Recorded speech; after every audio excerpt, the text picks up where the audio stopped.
How you guys doing? You doing good? Very good to be back for day number 3. I'm Freak Daddy from Classic Rock 1061 WTAK, and I've been helping Jeremy out for about 10 years, and it's always cool because he always brings in people that are like, I feel like they're my childhood, so it's always fun to do that. So we've got a microphone back in the back, so do me a favor, when you go back and ask a question, speak up louder. Sometimes I know we may be scared to ask a question, but don't be scared. It's not live TV. We're good. All right. So go back and ask questions. Be respectful, of course. Try not to be like TMZ or any of that kind of stuff. Don't ask the big hard questions, but they're going to be here for about 45 minutes. So ask away and enjoy. So without further ado, let's please welcome Mr. Joy Lawrence and Melissa Joan Hart.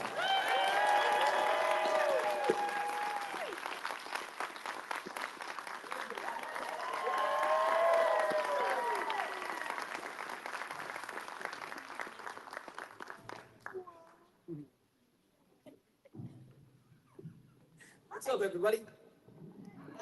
That's a news conference. Sounds very loud. And if you want to take them off and hold them, you can. Sometimes the microphones they're all hot for sure. Yeah, no, it's fine. It's great. So it's exciting to have you guys here in Huntsville. I know I got to talk to Joey a little bit. The fact that we're the same age made me feel better because at first I felt like I was way older. So it's okay. I feel good. Same age. I feel good about that. Right. So all kinds of great stuff. And of course, if there's things you guys want to interject about your careers. I think I wanted to go with mine was the deepest, probably one of my favorite movies of all time was Summer Rental.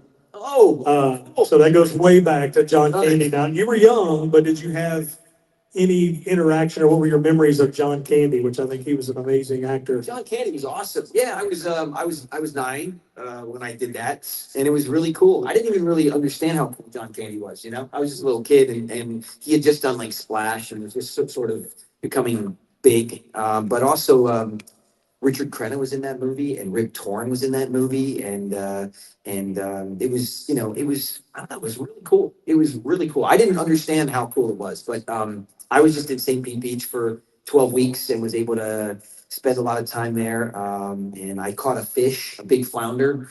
I had never fished before, but I caught a huge flounder, and they cooked it, and John Candy ate it for lunch. I remember that. I remember that Carl Reiner directed that movie, and he directed, Mary Tyler Moore, and very famous. And it was awesome. I had a birthday on the set, and John Candy. I love watches, but John Candy bought me a Casio calculator watch on that movie, and I loved it. Anyway, That was a movie I got in trouble showing my children that movie, not thinking, because 80s movies, yeah, the ratings were different, right? Yeah. For that. So you think it's PG, but may not necessarily it be. is because of the boob thing, Right, Oh, right. yeah. So like, but my oldest son, T-Bone, we went to have a lobster one time, and he came to my table, and he was like, "My lobster." So that was If you've fun. never seen the movie, that's a really funny That's a fun scene. movie. Yeah, that was great. Anyway, that's cool, man. All right, well, it's not about me, so we're going to open up so you guys can go back to the microphone if you have a question. Like I said, just speak loud in the microphone. We know some of us may be shy and quiet, but use your biggest voice to ask questions. Okay, so I have 2 questions. One of them is, what do y'all see different about working with each other than with other co-stars? Hmm. He likes me better than all the others. No, I was, I mean, for Mel and I, it was just a real cool, I don't know. I wasn't on the other set, working with other people and stuff, but, we have a really cool sort of chemistry, especially like in the comedic space. It was really easy to work together.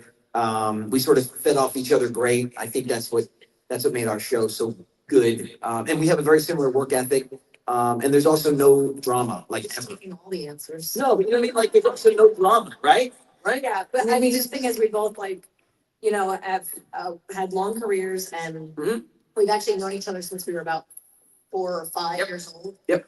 So it's kind of like going to elementary school with someone and then working with them when you're in your 30s. It's just weird. Yeah. And so, it was like family, like our moms know each other and we know each other's siblings. And so not only that, but like what he said, like the work ethic, like we both understand what it takes to do comedy, first of all, like what the skill set is for comedy. Mhm. And then also like bringing your A game, like showing up prepared, like we can both learn lines like nobody's business and, know how to make something better, hit our marks and, show up on time and work hard but have fun doing it. And And it, you know, some of the chaos of what we have to do when it's a live sitcom. So my first two shows, Clarissa and Sabrina, were not in front of an audience, but Melissa and Joey was. And while I had done some and I'd done theater and stuff, it's just a little bit different. And it's kind of hard because like there's 200 people in an audience and they're having a party. There's a DJ, there's a stand-up comic, and they get pizza. And we're on set trying to work. Mhm. So we're trying to like make what we've been working on all week. We're now trying to record it so people can see it.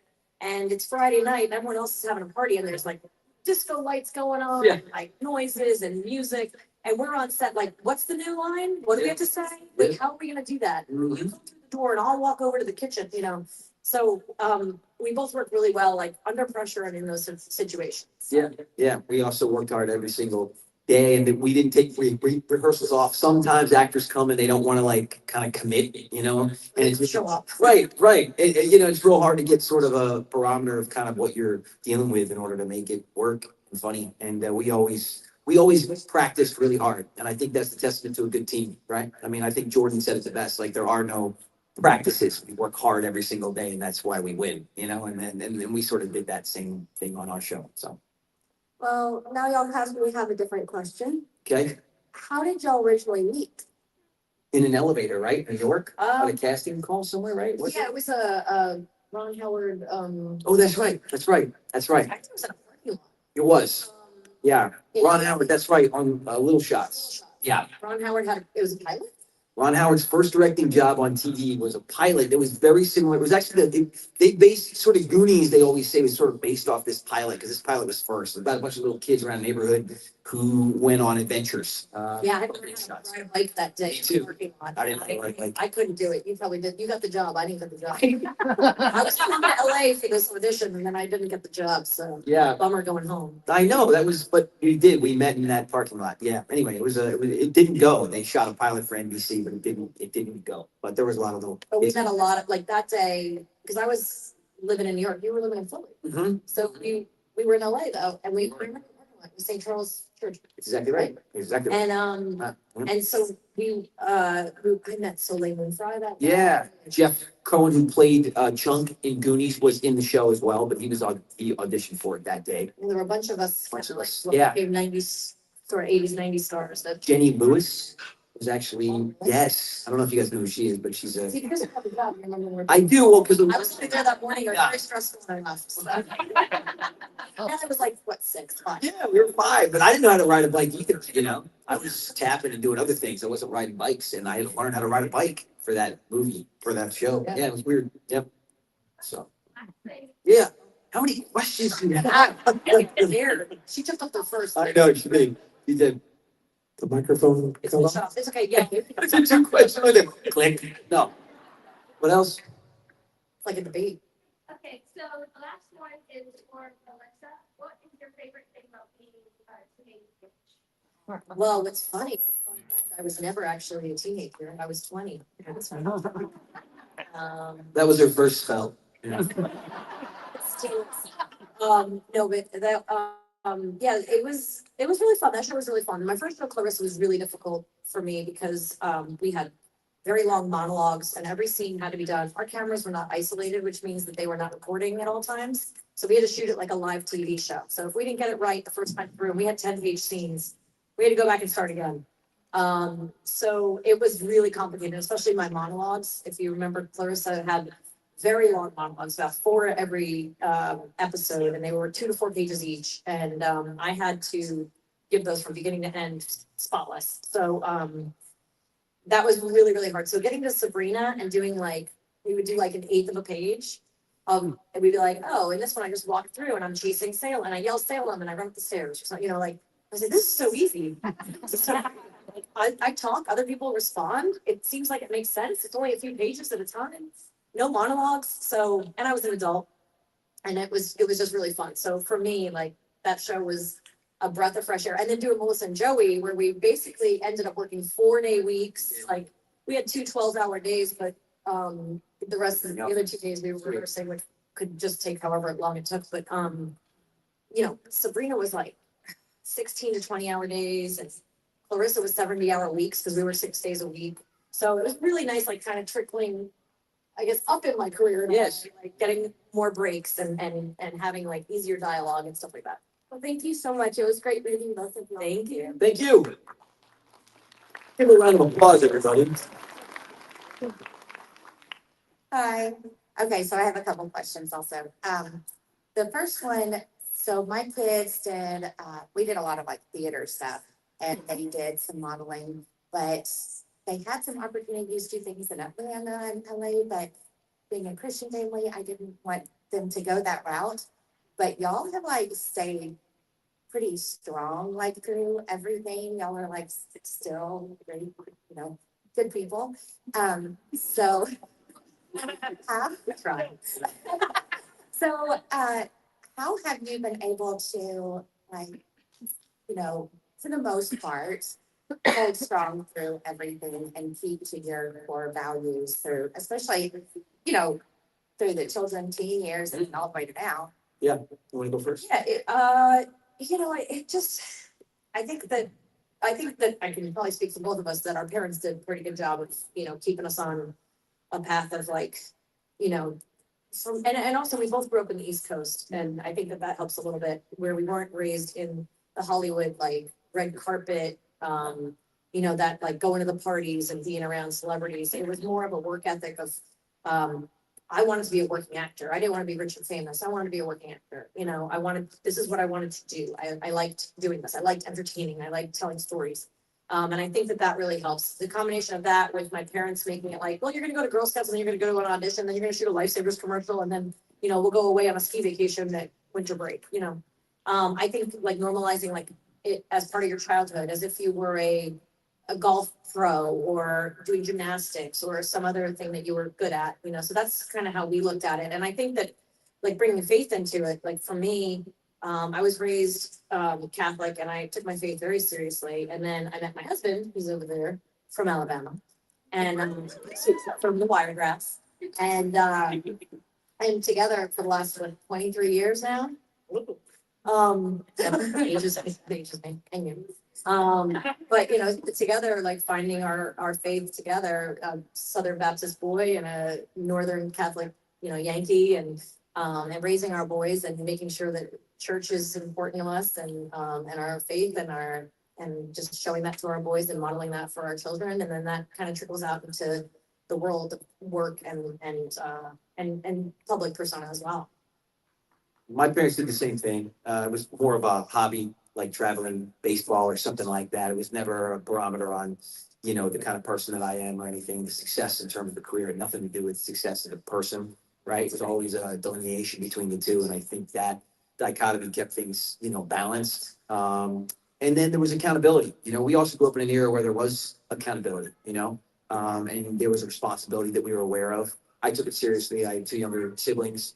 Setting an example for them was really important to me. So I didn't want to get off base. I didn't even go out and drink till I was 21. I didn't do it just because I was embarrassed, even though I could have gotten into any club like they do now and kids do all the time. For me, I was embarrassed. I was like, I don't want to be in there. Like everyone's going to know I'm 17 or 18. I'm going to feel like an idiot, So I just didn't do any of that.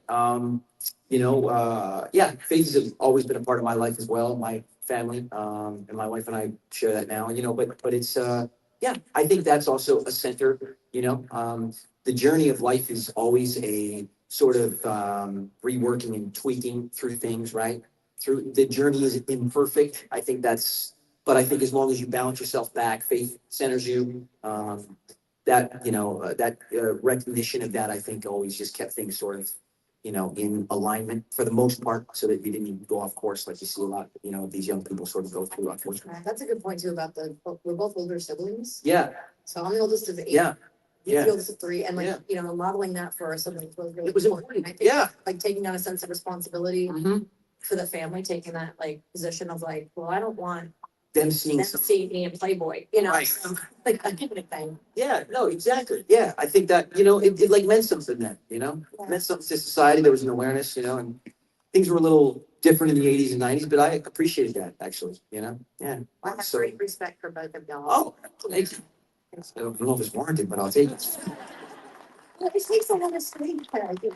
I do appreciate it. I'm just kidding. Yeah, thank you. My second one, I'm trying to make it fast, is what is y'all's like favorite moment together? I know there's probably a million of them, but just pick one. And like, surely there's like a moment of regret or like a really awful moment of the two of y'all. I mean, individually or Working together, like either in, movie or show or. So it's, I mean, my favorite episode, I think it's a two-parter, was the one when I pretend to be your wife. Oh, in Jersey? That was fun. Yeah. That was really fun. Yeah, we had two-parter. We just had a lot of fun. It was great. She brought some other characters into our show too. We did. Yep. Yep. So Yep. it was really fun. I got to play Megan Hilty, who played his wife in like an early episode. And so Right. then when he has to go see his Nona, he has to go see. She was mine, and Doris Roberts played my grandmother, and And she just really wants to see him with his wife, but he's not with his wife anymore. So I pretend to be his wife. And she's like, this. my grandmother was losing it, so we could put on, Melissa dressed up as my wife and played So I had to be a little. this bustling floozy, and it was funny. Yeah, it was seriously cool. It's right. That was a fun episode. That was really fun. That and like the Christmas, so kind of your second part of your question is sort of bold because, it was the Christmas episode where we went back in time to like Oh, yeah. Gone with the Wind days. Yeah. We did this episode. Fury. When we read it, I Yeah. think you felt the same. Yeah. When we read it, I was like, this is the stupidest thing I've ever, I'm gonna do this. And it's like, I read them on Sunday night, we shoot them on Friday, and I'm like, we're going back in time and pretending to be like Gone with the Wind, but for what? This isn't Sabrina, like that can't go back in time. Like, what is this? I don't even understand this. And then we put it on its feet and we started rehearsing it. I was like, this is so much fun. Yes, it was really fun. I really thought we were not gonna be able to have an episode that week because I was like, this is ridiculous. This is never gonna work. And then we did it and it was like, wow, this is actually really, I wanna do this every week. Yeah, no, it was really, I agree with that, actually. I Yeah. don't even remember how we got into I hit my head and ended up in a drink. I don't know what. Was it a dream sequence? I don't remember I have either. no idea, but it was like No. the whole episode was like, somebody remember, you remember? But like, Do you? I don't remember what happened. But somehow we're like in these gowns and you're the farm boy and like, Something. I don't know. Yeah, we're in like this manor, right? Yeah. Yeah. And it's falling apart. We have to save it. It's Something like this. Yeah. weird. It was so out of context for the whole So, season, which other people might think like this isn't part of this show, but it was, I don't know, it was so much fun to do. yeah, it was. It was good. Thank y'all so much. Thank you. I'm gonna jump in here before you, Liz. This one where the other day Priscilla Presley was talking about one of her favorite moments was that with Elvis was when the Beatles wanted to meet Elvis. I don't know if you ever heard the story about that, but the Beatles were completely starstruck. They couldn't even talk to him to the point that Wow. Elvis was like, if y'all aren't gonna talk, I'm just gonna go to bed. I mean, that kind of thing. It's amazing. Have you guys, grown up in this industry, two-part on these things, did you ever have a situation where you were the fanboy or the fangirl, that you were working someone that you had looked up to? And then when did you get to the point where somebody was like, you look up to them, but they're like, I'm really glad I got to meet you? Was there any of those stories that have happened over the years? We saw Priscilla, we were about to go in the photo booth that she was in, and Joey was in there, and I walked in, and we were like, oh, we're waiting, because we were like late to do our photo ops, and we were like, oh, it's Priscilla, and we were both kind of like, Yeah. it's Priscilla. Crazy. It's crazy. It's okay. Like, No, wild. it was wild. Yeah. Who else? Let me think. Tom Cruise. I've always been a big Tom Cruise fan. I think he's had the greatest career ever. Just over a span of 45 years to have that kind of success consistently is just mind blowing in a lot of ways. But I met him on Mission Impossible 2 premiere, and he was like laser focused, does that thing, and I didn't know what to say. So he was cool. He was like, and he knew who I was, which was really cool. But he was like, how you doing, Joe? It's very nice to meet you. And I was like, hey, I had nothing else to say. This is weird. I was like, you enjoying the film? I was like, I haven't seen it. He's like, that's right, we haven't seen it. It's really weird. That was cool. And the other way around was I was a big fan of Bobby Brown growing up. Believe it or not, I won a dance competition in 7th grade. Because I was always in my real school. I'd fly back and forth every 3 weeks. And I was a lifer at Abington Friends in Philadelphia. And I went back, won a dance competition. And I won the Bobby Brown Don't Be Cool cassette tape. And I was a big fan. And we were out in LA. And sure enough, walk into this restaurant. Bobby Brown's there in this electric blue suede Adidas jumpsuit. I'll never forget it. My mom and dad were with me. I was like, it's Bobby Brown. Oh my God. They're like, go over and say hi. I'm like, I'm not going to say hi to Bobby Brown. He doesn't know who I am. And they're like, and then sure enough, he turned around and he had the full on, fade. And he looked around and he was like, Joey Lawrence. I'll never forget it. I was like 11, 12. And I was like, Yeah. He's like, I love you. I'll give you a break, man. And we started talking. He talked to me for like 30 minutes. He was the nicest dude ever. I couldn't believe it. He actually came over and talked to me, like in the height of my prerogative, and I mean, in the height of his career. Like it was really cool. So those are two examples. Yeah. That's your question, sir. Hi. Okay, so Melissa, my question for you. I don't know if maybe I jumped out of a parallel universe, but I remember as a kid reading a magazine segment called Melissa Explains It All. And I can't find anything confirming or denying that on all of the Google.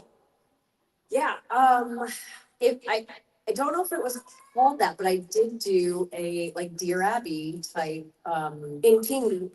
yeah, yeah, in TV, is that what you said? Yeah. Yeah, in TV, yeah, so I remember getting the questions, they'd send envelopes and I would have to like go through them and then answer them. And of course, I was like handwriting all these answers. I don't even know if they transcribed them correctly because my handwriting's terrible. For all those of you that have had autographs from me and didn't see that. But yeah, I did do something for like maybe a year or two. I did a little like Melissa column, which I totally forgot about that. And was there one that ever stood out to you? No, because I didn't even remember it till you just said that.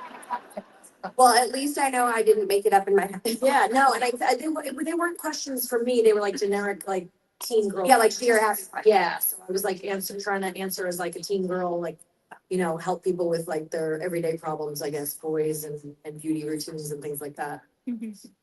She just wants to say hi. Hi. Oh. This is a joke. Good job. Good job. So, again for Marissa, during Sabrina the Teenage Witch, was there ever like an episode that you were just like, I don't want to do this at all? So in that one, there wasn't like the Christmas one of ours. There wasn't an episode that I didn't want to do. There were some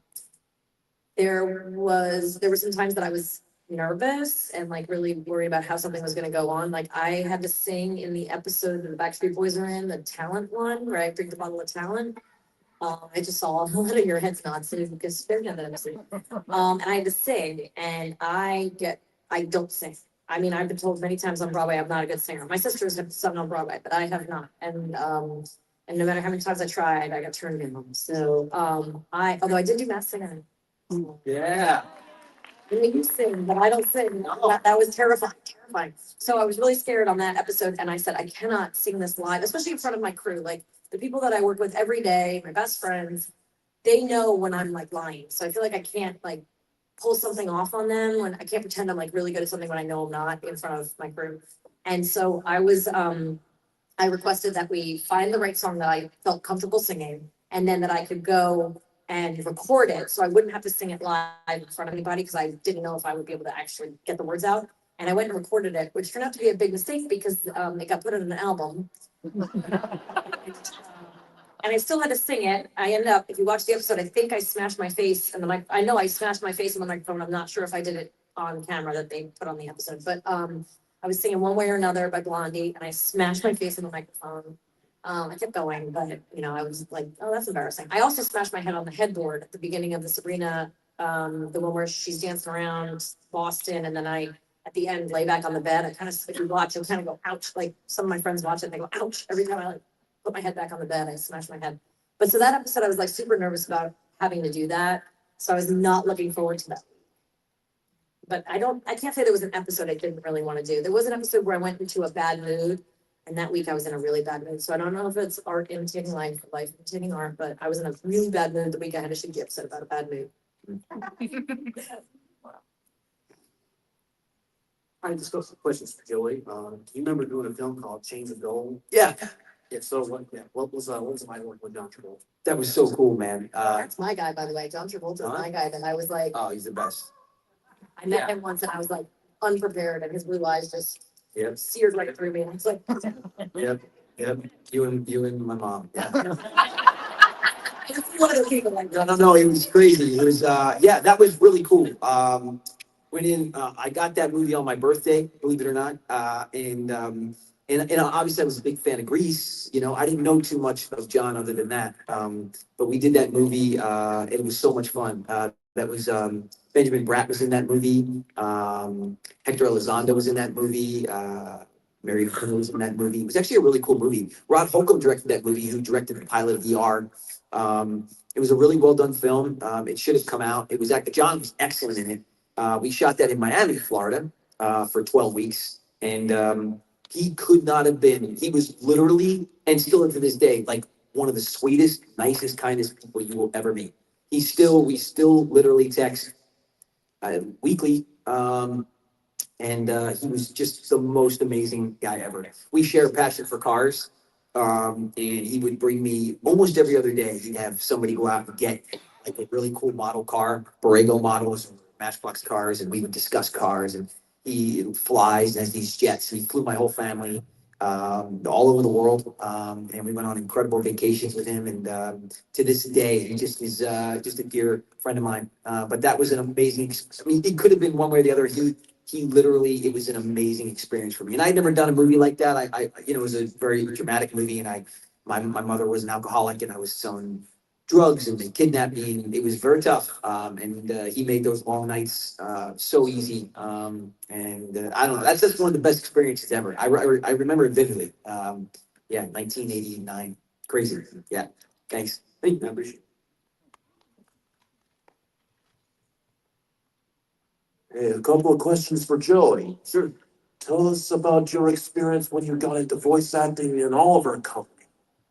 The Oliver and Company, yep, that was one. I was 9. That movie took a long time to make because it was hand drawn. And you see, knowing that you're 9, the main character is a cat, and cats have 9 lives. Crazy, ain't it? Crazy. He's playing at the comedy club tonight. No, it's true. I didn't even think about that, but that's a really good point. Yeah, it took 2 years, I think, to make that movie. I don't remember much about it other than, you know, I know that Billy Joel, I got to sing with him, which was really cool, and Bette Midler, and Huey Lewis, which I was a big fan of because of Back to the Future. But I didn't hear you sing in that movie. Where and when did you sing with Billy Joel? I sang 2 lines in "Why Should I Worry," which is a song that his character Artful Dodger sang. Anyway, but it was a really good experience. I don't remember too much about it other than that.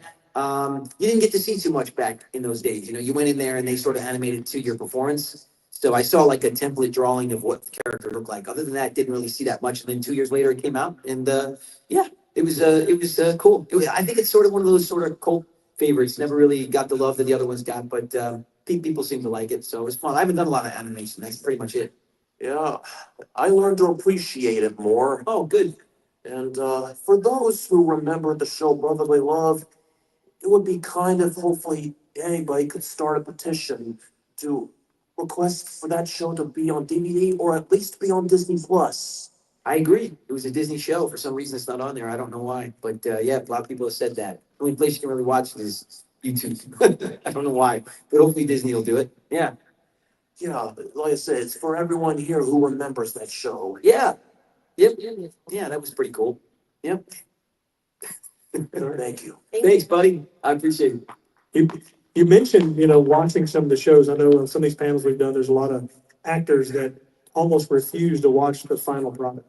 Yeah. Do you have that sometimes where you're like, I did it, but I really don't want to go watch it, or do you still go watch it? Sabrina, and I'm sure same for Blossom, like they would give you a VHS on the Friday morning that show was coming out. So if the show was coming out that Friday night, I would get a VHS that morning. They'd be like, oh, you know, this week's episode is it, but you just filmed it 2 or 3 weeks ago. So you kind of remember it, but you also, you've never seen it. I never watched it in sequence. And on Friday night, I'm working until 2 a.m. I'm not exactly going to go home and then have my Saturday be spent watching the show I just did 3 weeks ago when I just finished one last night. So I've never watched them, so I don't remember them the way the fans do. So it's interesting. I've been thinking recently that I need to go back and watch Clarissa and Sabrina and shows that I never watched. Melissa and Joey was of the Twitter age, so we had to watch it live. We were live tweeting the show, sometimes even all together as a cast. Room like at ABC Family. But it's interesting because like that show was the only show I watched back. I because agree. We had to watch it and be like, oh, remember how I wore that dress or those shoes were really uncomfortable, whatever. you Yep, know? it was this whole different experience. Yes, I well, my agree. tweeting thing was different, but then recently with the strike, I had a movie come out and my husband and I usually try to watch the movies like on the night they come out, because I'm usually also posting or live tweeting or something.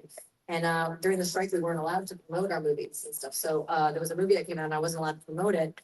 And I was kind of like, well, should we watch it? And then we were like, well, I don't know, let's go to dinner. And then we came back and we've never seen it. And I was kind of like, that was kind of nice not to watch. But then I was out of town when my last movie came out in October and my husband and my son watched it. He's never seen anything I've done, but I was a killer in it. So my son was like really freaked out. So that's fine. I don't really like to watch it, let's just say that. But I'm interested to see some of the older stuff. Yeah, I would agree. I haven't really watched too much either. No, it's kind of like you do it and it's not really for me, so. It's different on a movie and stuff, if I was involved in production and there's something I'd probably want to watch to see if it turned out, but TV especially, no, not really. Well, there's nothing you can do to change it. Yeah, It's not really. frustrating to watch it. Yeah. Like, I should have done that. Yeah, yep, it's true. Yep. We got another question back there. Yeah, I got two for y'all. One for both and one for Melissa. The other one, can y'all explain a little bit of your experience with the Masked Singer?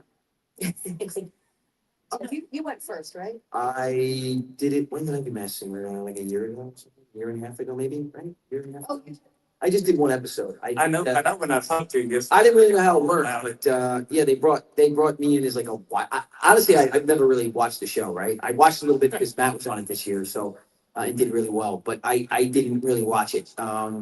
So they were asking me to do it. I didn't know how it worked. They brought me as a wild card on 90s night, and then and that was like a one and done for me. So I was the walrus. I hated that outfit, but No, I just thought it was the season before mine. Was it? I watched your season. Oh, did you? But somehow I missed you. I must have skipped an episode and I was like, but I didn't see Joey. Yeah, we skipped a night. You missed me. Yeah. I feel like one night. The next season then. Okay.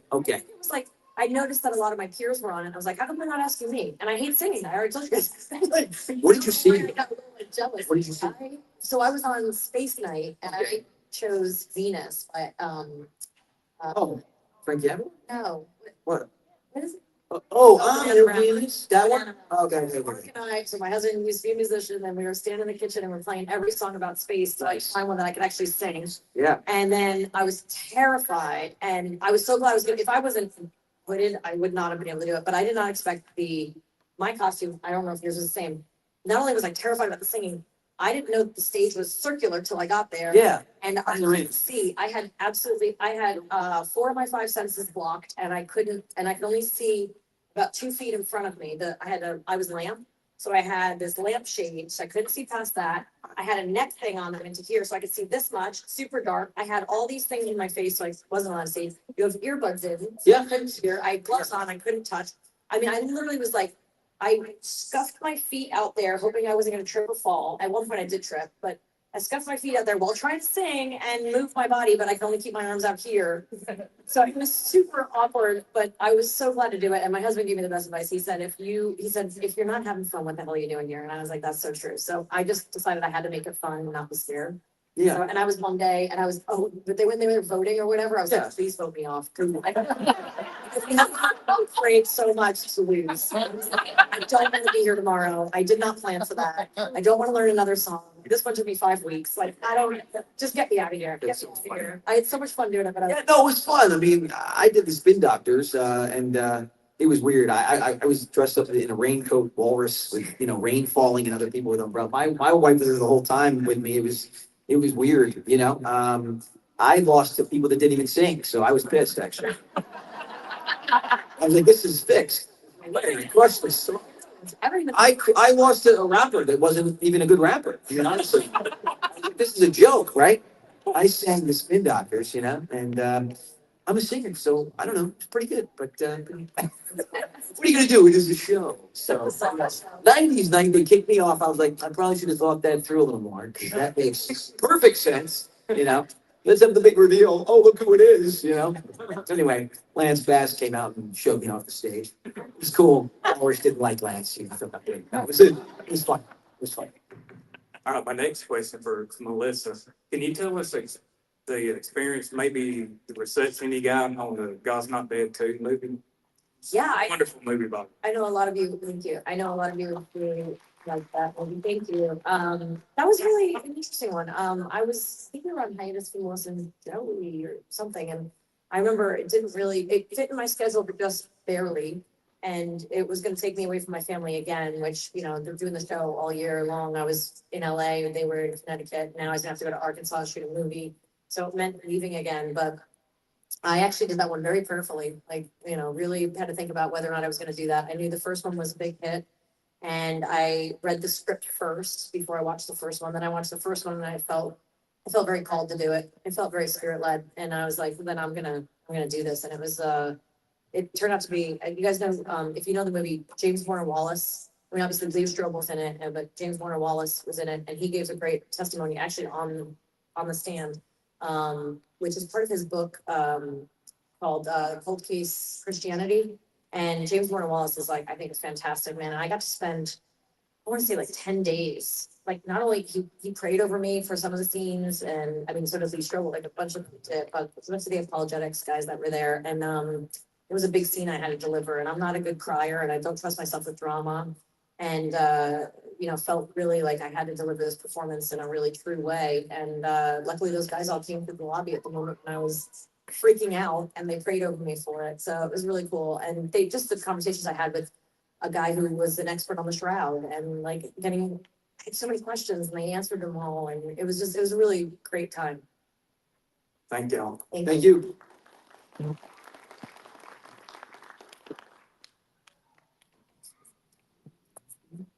You can take the microphone off, you need to go. Hello, I'm Sheila. I met y'all both yesterday. And I have a question for both.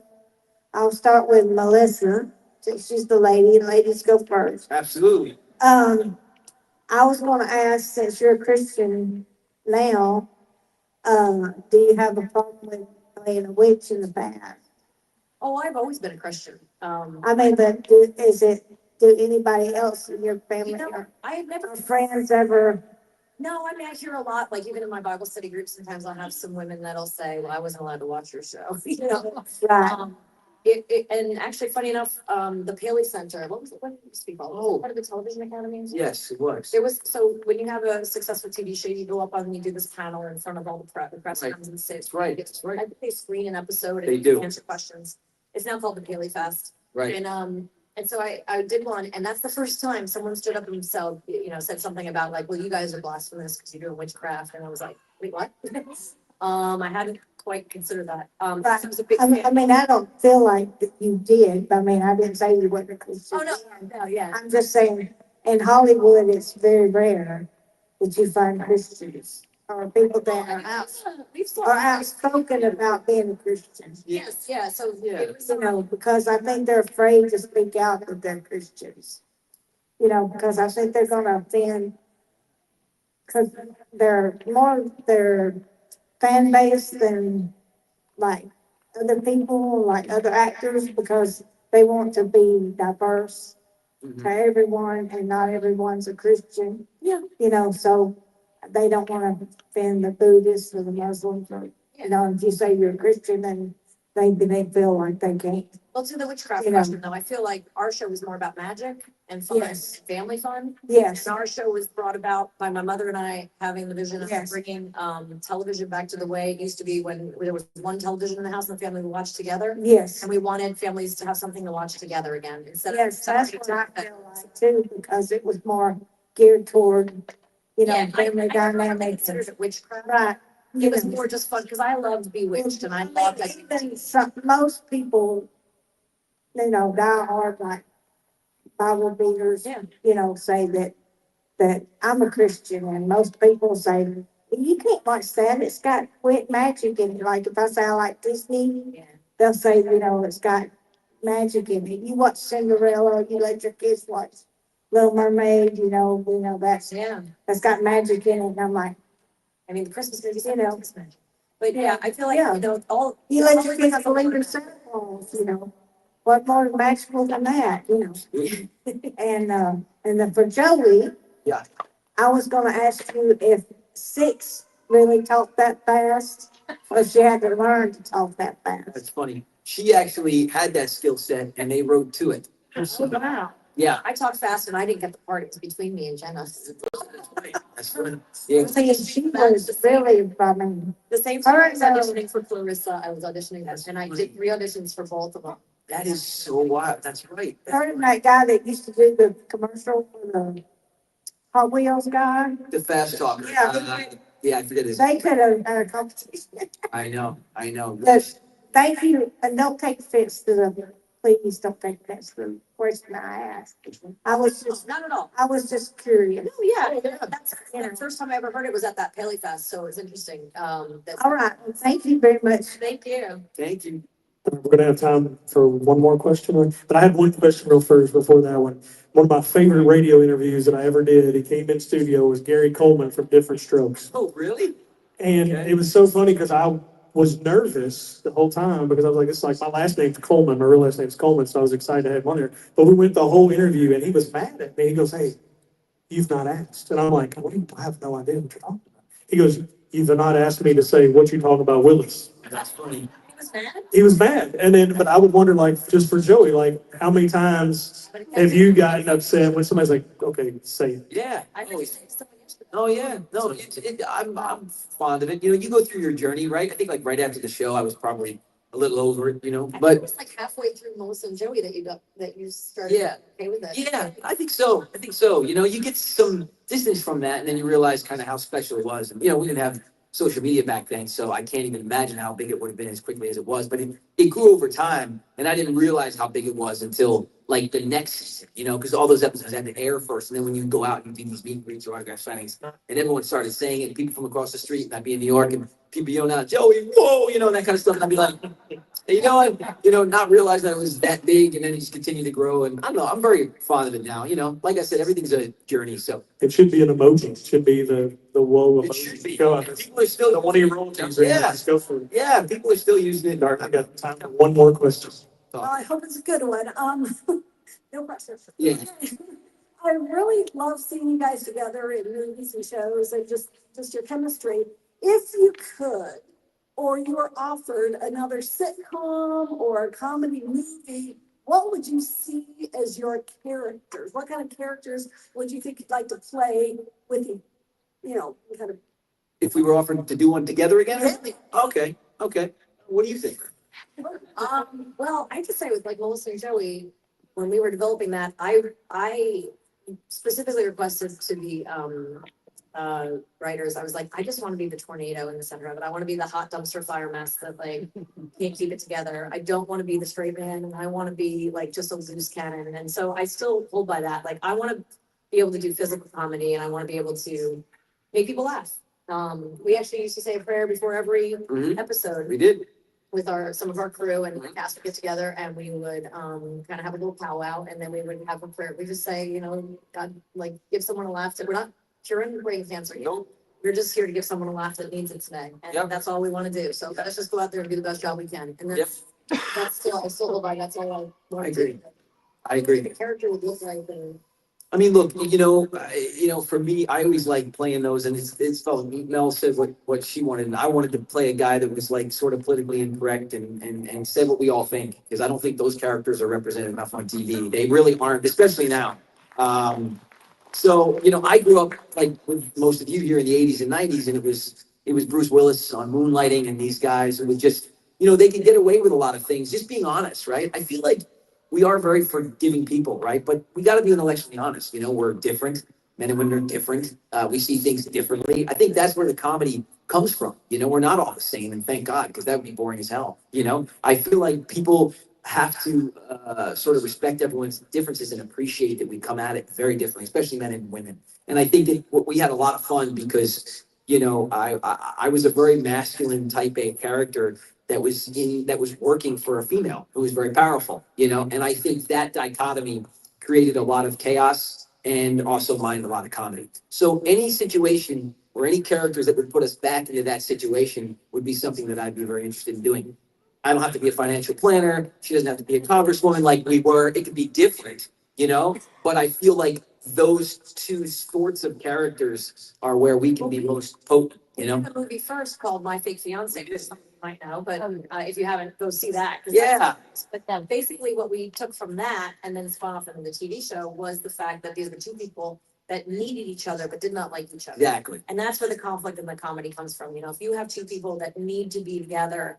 So in any situation you could think of where you put two people together that need each other but don't like each other. Yeah, We actually didn't want them to get together for really, no spoiler Right. alert for those ones, sequel syndrome. right, right. But like, you know, like season 3, 4, something Yeah, like that, we no. got together and, you know, we were like, how long do we hold this out? Because once we put this together, like then you have your Ross and Rachel kind of situation where it's like, does this become boring and stale or how can you keep this alive? Yeah.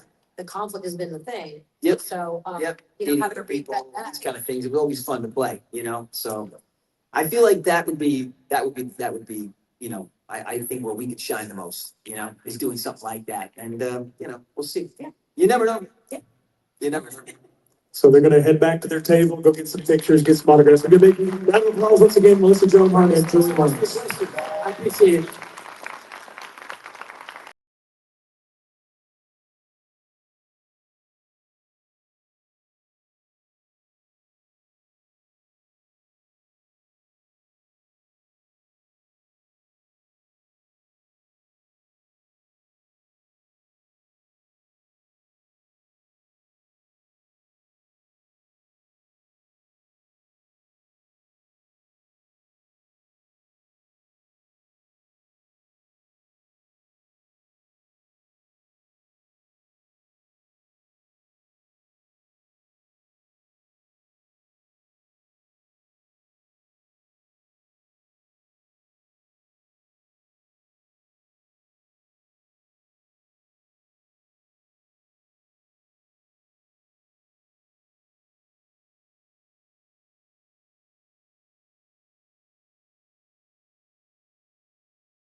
Bye.